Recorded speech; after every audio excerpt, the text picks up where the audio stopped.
Well, it's a new era for firefighters in Green Hills. For the first time in its history, dating back to the 1930s, the department now has paid firefighters. Yeah, this is a milestone for all of Hamilton County. Green Hills was the last of the fully volunteer fire departments in the county. And WLWT News 5's Brian Hamrick is live with this story. Brian, what does this mean for the community?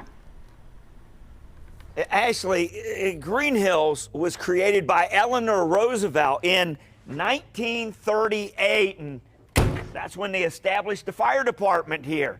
And ever since then, every single firefighter ever to get into one of these trucks, ever since then, was a volunteer, at least until now. Area 25, auto accidents, injury. These Green Hills firefighters are loading up. It never gets old. And heading out.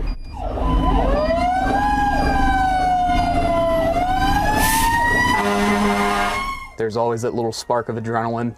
They're responding to an emergency, but this one is inside their own firehouse. Up until 2 days ago, we were strictly 100% a volunteer department. They are the first answering a call to be paid Green Hills firefighters in the history of the department, the last of Hamilton County's all volunteer crews. It's a historic time for Green Hills. It's something that we're blessed to be able to do and respond in the vehicles. Tony Spaeth is fire chief at Green Hills. He says the times are changing, especially when it comes to how fast crews arrive. Take their latest run. From dispatch to time on the scene, it was 150 seconds, 2.5 minutes. Where in the past, when you're relying on volunteers to respond from home, you're looking at a 5 to a 7 or maybe even a longer response times. Just feeling more like a firehouse now. Dustin Graham is an engineer with Green Hills and among the first of the new generation of part-time paid firefighters. But he has something more in common with all the past generations. Sometimes it isn't saving a life. Sometimes it isn't putting out a fire. Sometimes the little things people need, just compassion, somebody to talk to, somebody to listen. Turns out, in some places, the things that don't change are as important as those that do.